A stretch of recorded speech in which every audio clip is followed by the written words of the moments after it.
we are again, section 1.5. This is the third lecture. And if you take a quick look, we've already talked about most of this stuff. We've done all the definitions. We've done composition of functions. I want to touch a little bit at the end of that stuff about composition of functions. And then we're going to talk now about the intermediate value theorem mostly. But just to recap, it's definitely true that if you compose two functions that are continuous everywhere, like number 2 here, you get a continuous function when you compose them. And it's also true, and I will just do one example to make it clear, that if you have a function and the inside function, g of x, is continuous at a certain point, and the outside function is continuous at the place where the inside function is going to, then the composition of the two functions is continuous at the original point. So just to be sure that we're clear on what we're saying here, let me give an example. So quick two functions, say f of x is the absolute value of x over x. I love that function. It's 1 when x is greater than 0, the top and bottom are the same, and it's 1 when x is less than 0, the top is positive, the bottom is negative, so the ratio is -1, and it's undefined when x is 0. It's a great function. It's continuous everywhere except at x equals 0. So, and g of x, I just took a hyperbola, x plus 2 over x minus 2, so it's got an asymptote, a vertical asymptote when x equals 2. It's undefined at x equals 2, but it's defined everywhere else.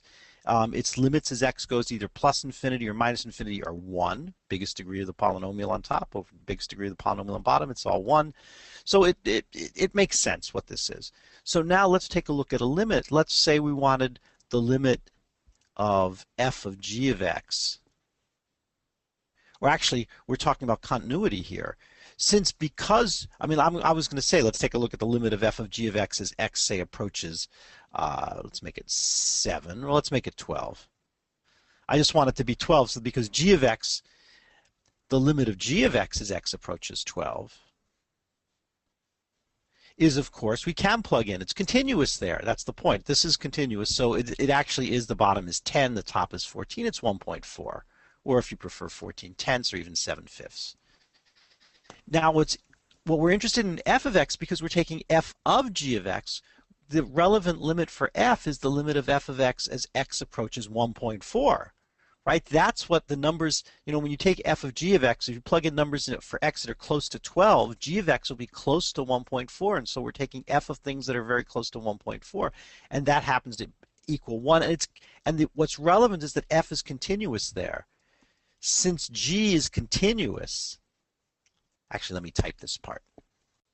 So what I would say is, since g is continuous at x equals 12, and at that place g of 12 is 1.4, and f is continuous at x equals 1.4, which is where g was going towards, then the function f composed with g is actually continuous at x equals 12, because f composed with g, as x gets very close to 12, the value of the function is, in fact, f of g of 12, which turns out to be 1. Just for the record, what is f of g of x? If you pause this and see if you can make a sketch of it, I'll show you what it is in a second. You see if you get the right answer. Did you get this? So it's a function which is actually 1 for everything less than -2. It's discontinuous at -2, and it's discontinuous at 2. The function is -1 in between them, and then it's 1 again when you're bigger than 2. So let's take a quick look back at the graph and see if we could figure that out. And why are these? Where did these two discontinuities come from? The composition of these two functions, somehow these have to be the places x equals 2 or -2 where either the inside function or the outside function failed to be continuous. So let's take a look at that. In fact, if you look at f of g of x, well, it's certainly no surprise that at 2 the function is undefined, because g of x was undefined when x was 2. So if you're taking f of g of x and you plug in 2, suddenly the inside function is undefined and you can't even take the outside function. So there's no big surprise there's a discontinuity there. It's also not a huge surprise if you plug in any number bigger than 2, g of x, just by looking at our graph here, it's bigger than 1.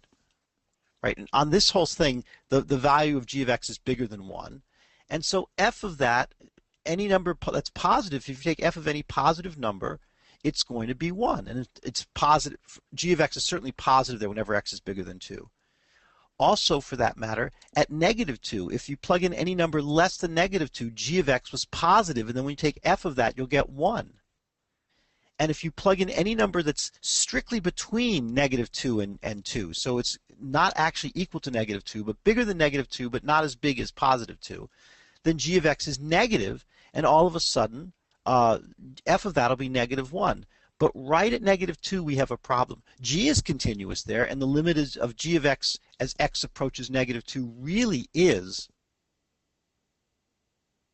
So g of x really is continuous as x approaches -2, and the limit is 0. But that's where the problem came in, because f of x is not continuous at x equals 0. So things broke down, and when we saw the graph in NewCalc, we could see that, in fact, that was the other place where there was a discontinuity. So I hope it all makes sense. This is a messy function, but it illustrates the point of this statement, that when you want to compose two functions, if the inner one is continuous at a place, and the outer one is continuous at the place that the inner one was approaching, then the composition of the two functions is continuous there. And in particular, if the functions f and g are continuous everywhere, then their composition is continuous everywhere. So that handles that stuff. Now let's look at the well, actually, one more thing. I'm getting ahead of myself. Inverse functions. You should remember we did a little bit of stuff already in the pre-calc review about inverse functions. And essentially, if you start with a continuous function, at least a continuous function on an interval, then that has an inverse, so it's not just any old continuous function, it actually has to have an inverse, then the inverse function will also be continuous on the relevant domain. So let me give you an example to make that clear. Well, maybe a quick example is if the function is 3x cubed plus 5, it's not too hard to calculate the inverse function. We've had those techniques, right? You set y equal to 3x cubed plus 5, and in this case we can actually solve explicitly. So I'm going to solve for x. Y minus 5 equals 3x cubed. Divide both sides by 3, and then take the cube root, and you get x is equal to the cube root of y minus 5 over 3, all inside the cube root. And that means that the inverse function, now I swap the x's and y's, it's the cube root of x minus 5 over 3.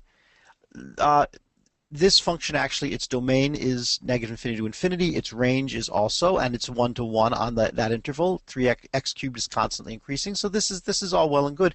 And because this one is continuous, I know that this one is continuous.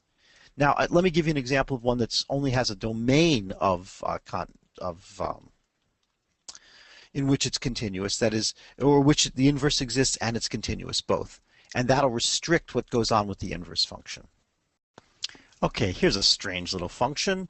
It doesn't actually have an inverse. Its domain is from -2 to 2. That, right? Because the numerator has to, inside the square root has to be positive or 0. So that much is clear. It's not 1 to 1. It doesn't, if you can't take the inverse because there are two different y values for the same x value. So you can't, the inverse is not a function. But if I restrict the domain to say from x equals 0 to x equals 2, it's a perfectly good continuous function. And in fact, the inverse function for this, at least again with the restricted domain, so it's not this entire thing, it's only the part where x is greater than or equal to 0, that does have an inverse. And the inverse function has domain from 0 to the square root of 8. I guess that's like 2.8 something or other. And it's continuous on that domain.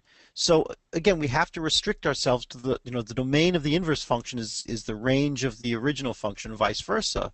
But if it's an interval and the original function is continuous on that interval and it has an inverse on that interval, then when you take the inverse function, it will also be continuous on its interval, on its domain.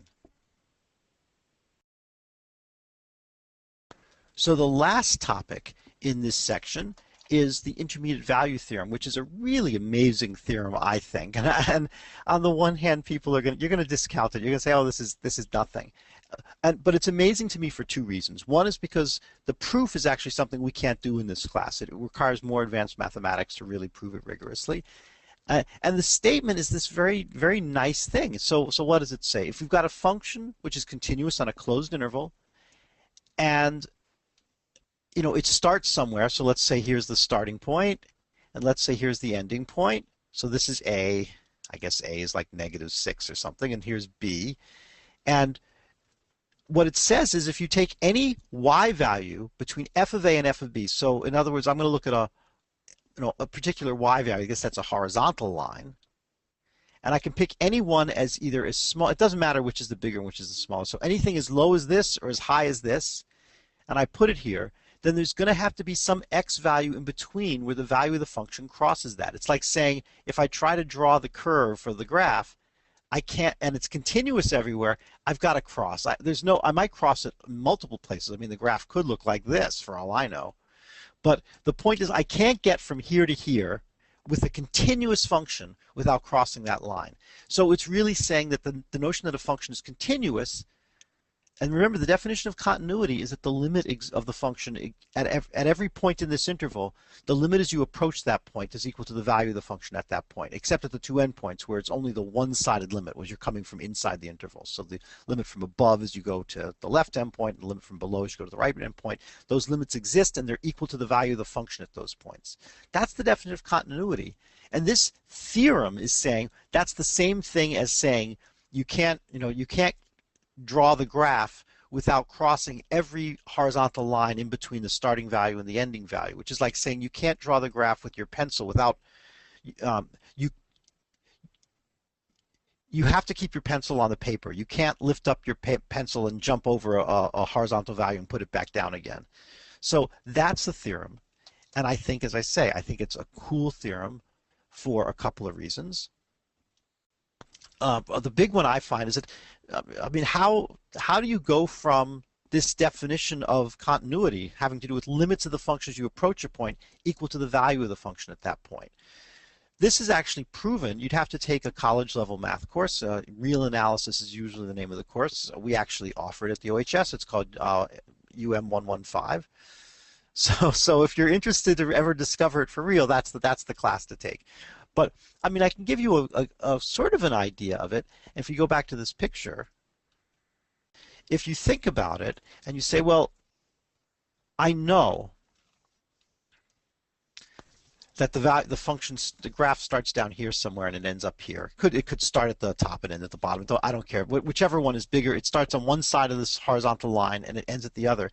How do I know that it's got to cross? Well, if I look at all the values, all the points where the function is less than this line, I know that there's at least one point where it isn't, the end point. So there's a set of points over here where it's less than the function. Maybe not all of them. I don't yet know that it always stays on the underneath the horizontal line. But still, there has to be, and this is the part that we don't have a way to say, there has to be a least upper bound. And we know there's at least one upper bound because at the right end point it's already above the graph. So there's an upper bound. So of all the points where in this interval where it's below the horizontal line, what's the least upper bound of those points?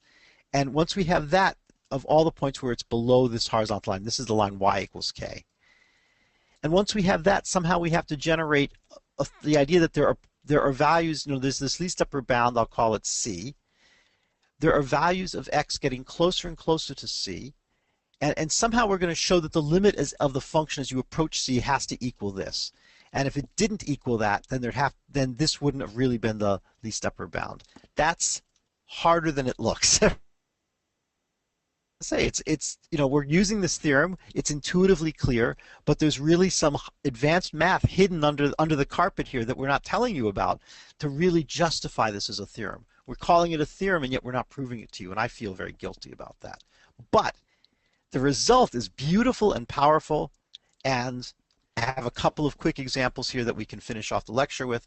So in particular, if I have two functions that are both continuous, and at one endpoint, f is at the starting point a, f is the bigger function, and at the starting point b, g is the bigger function, then it turns out we can conclude from this theorem that we're allowed to cite that they had to cross somewhere. There really is a solvable point somewhere in between them where they cross. And so, for example, I can tell you that if you look at cosine of x, since cosine of 0 is 1 and cosine of pi over 2 is 0, then if you compare it to the function y equals x, cosine starts out being bigger than the y equals x. At 0, cosine is 1, and y equals x, that function x is 0. By the time you reach pi over 2, it's dropped down to 0, and the y equals x function is up at pi over 2. So they switched places. They're both continuous. They had to cross somewhere. Solving it and exactly finding that point is not so easy, but knowing that that point exists is very immediate. So I'm going to work out these examples, I think, in the next lecture. We're almost out of time for this one. But these are really cool. So let's take a look at them in some detail coming up next.